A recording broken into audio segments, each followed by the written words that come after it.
بسم اللہ الرحمن الرحیم۔ اللہ کے رسول صلی اللہ علیہ وآلہ وسلم کی حدیث کا مفہوم ہے، جو بندہ نماز نہیں پڑھتا، آج بڑے بڑے فرقوں والے لوگ باتیں کرتے ہیں اور باتوں کے اندر یہ بات چلتی ہے کہ جناب ہم اللہ کے رسول صلی اللہ علیہ وسلم کو ماننے والے ہیں، محبت کرنے والے ہیں۔ حضور علیہ السلام کی حدیث کا مفہوم ہے کہ جو بندہ نماز نہیں پڑھتا، آج ہر بندے کی دل کی خواہش ہے کہ میرا انجام جو ہے، میرا معاملہ جو ہے، میں جن کے ساتھ ملوں وہ محمد کریم صلی اللہ علیہ وسلم ہو۔ لیکن کبھی ہم نے یہ بھی سوچا کہ نماز چھوڑ دی تو میرا انجام کیا ہوگا؟ نماز جو بندہ نہیں پڑھتا، اس کا انجام، اس کو کل جو ساتھ ملے گا وہ ملے گا فرعون کا ساتھ، حامان کا ساتھ، شداد کا ساتھ، ابلیس، ابو جہل، ابی بن خلف، ان کافروں کا ساتھ ملے گا اس سے جو نماز نہیں پڑھتا۔ اور جو نماز پڑھتا ہے وہ محمد کریم صلی اللہ علیہ وآلہ وسلم کے ساتھ ہوگا، کے ساتھیوں کے ساتھ ہوگا، صحابہ، تابعین، تبع تابعین، اولیاء اللہ، صالحین کے ساتھ ہوگا۔ اور جس آدمی نے نماز کو چھوڑ دیا اس کے لیے تو کوئی خیر نہیں۔ صحابہ اکرام رضوان اللہ علیہ اجمعین فرض نماز کے علاوہ نفلی نمازیں ادا کرنے والے۔ حضرت عباس رضی اللہ عنہ کو پتہ چلا کہ ان کا بھائی فوت ہوا تو انہوں نے گھوڑے کو اوپر سے اتر کر سب سے پہلے جو عمل کیا وہ نماز تھی۔ انہوں نے 2 رکعت نماز پڑھی۔ کسی نے کہا عباس، میں نے کہا تیرا بھائی جو ہے وہ فوت ہوا ہے۔ انہوں نے کہا تم نے اللہ کا قرآن نہیں پڑھا؟ مالک کائنات نے فرمایا وَاسْتَعِینُوا بِالصَّبْرِ وَالصَّلَاةِ إِنَّ اللَّهَ مَعَ الصَّابِرِينَ۔ مدد لو اللہ سے، مدد حاصل کرو اللہ سے، صبر اور نماز کے ساتھ۔ حضور علیہ السلام کا ایک غلام مکہ کے اندر مشرکین نے پکڑا، سامنے انہوں نے وہ سزائے موت کے لیے جو جگہ متعین کی تھی وہاں لے کر چلے گئے، اور ہاتھوں کے اندر تلواریں ہیں ان مشرکوں کے، نیزے پکڑے ہوئے، تیر پکڑے ہوئے، خون کے پیاسے ہیں یہ۔ اس صحابی سے پوچھا گیا کہ تیری آخری خواہش کیا ہے؟ تو انہوں نے کہا کہ میری آخری خواہش یہ ہے کہ مجھے 2 رکعت نماز ادا کر لینے دیں، 2 رکعت نماز۔ نبی علیہ السلام کے کسی صحابی کو بھوک لگتی، گھر میں کچھ نہ ہوتا، وہ نماز پڑھنے لگ جاتا، اللہ اس کی مشکل کو آسان کر دیتا۔ حضرت حسین رضی اللہ تعالیٰ عنہ حضور علیہ السلام کے نواسے، سجدے کے اندر گردن کو کٹوا لیا۔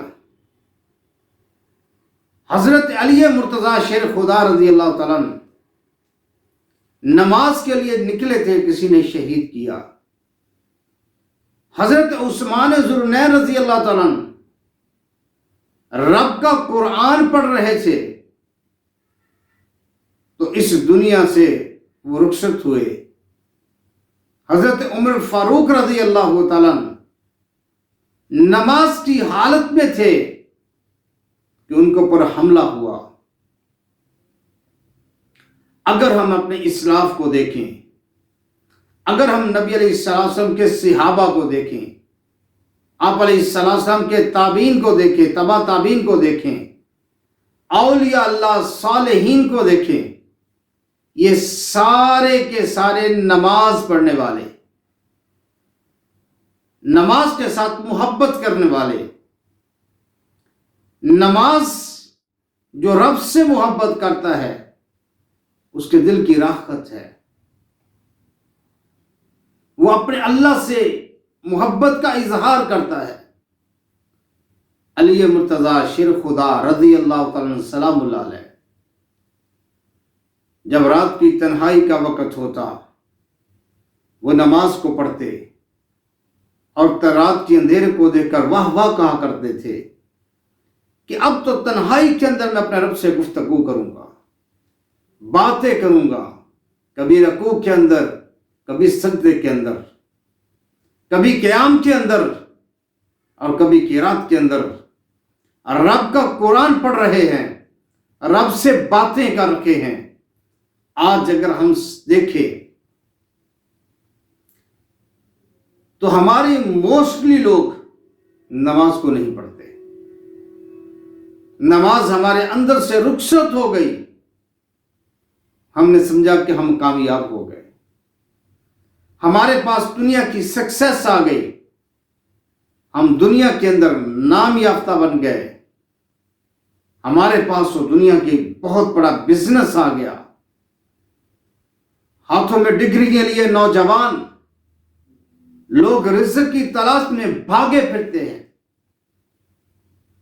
سکسیس کی تلاش میں در بدر گھومتے پھرتے ہیں، لیکن جہاں سے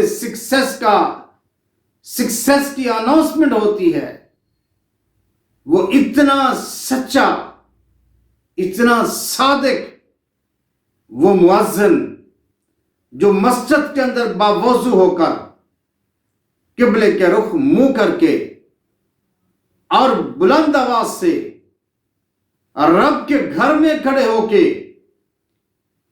آواز دیتا ہے، لوگو حی علی الصلاۃ، کم ٹو سکسیس کی طرف آ جاؤ، کامیابی کی طرف آ جاؤ۔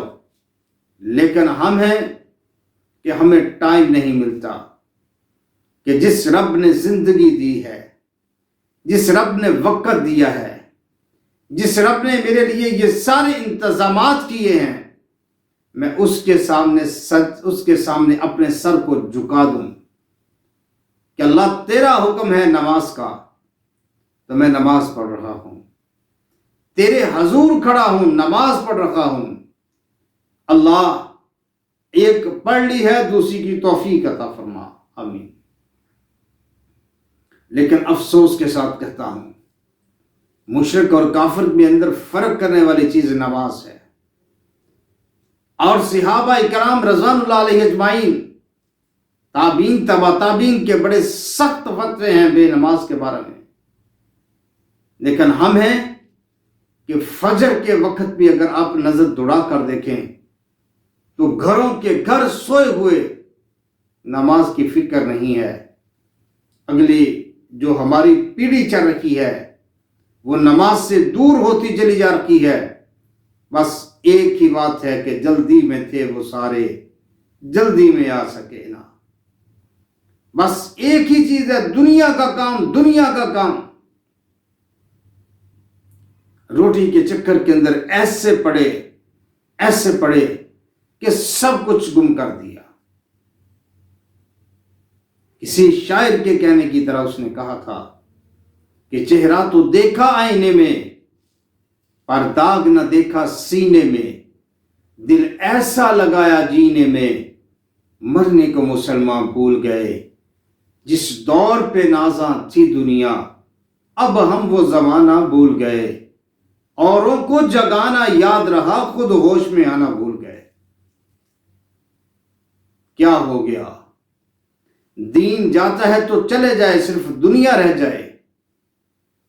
دنیا اگر تمام بھی آپ کے پاس آ جائے تو خدا کی قسم آپ کامیاب نہیں ہو سکتے اتنی دیر تک جب تک اپنے آپ کو اللہ کے دین کے تابع نہ کر دو۔ رسول اللہ صلی اللہ علیہ وسلم کی سنت پر نہ لے کر آ جاؤ، اتنی دیر تک آپ کامیاب نہیں ہو سکتے۔ اسی لیے تو کسی کہنے والے نے کہا تھا، اٹھو اٹھو خدارا بہت سو لیا، دین و ایمان غفلت میں سب کھو دیا، اب نہ جاگے تو محشر میں پچھتاؤ گے، اپنی بے عملیوں کی سزا پاؤ گے۔ میں اللہ سے دعا کرتا ہوں اللہ مجھے آپ کو سمجھ عطا فرما دے۔ ابراہیم علیہ السلام کی دعا تھی، رب اجعلنی مقیم الصلاۃ ومن ذریتی، ربنا وتقبل دعا، ربنا اغفر لی ولوالدی وللمؤمنین یوم یقوم الحساب۔ نماز جو نماز نہیں پڑھتا اس کو برکت نہیں ملتی، خیر نہیں ملتی۔ میں اللہ سے دعا کرتا ہوں اللہ مجھے آپ کو سمجھ کی توفیق عطا فرمائے، اللہ ہمیں دین پر چلنے کی توفیق عطا فرمائے، اللہ ہمیں اسلام کو سمجھنے کی توفیق عطا فرمائے کہ ہم اسلام پر چل کر کامیابی والی زندگی پر آ جائیں۔ جب تک رب زندہ رکھے اسلام ایمان پر، جب موت آئے تو اللہ آخری وقت لا الہ الا اللہ محمد رسول اللہ صلی اللہ علیہ وسلم پڑھنے کی توفیق عطا فرمائے۔ وما علینا الا البلاغ المبین۔ شئت يضم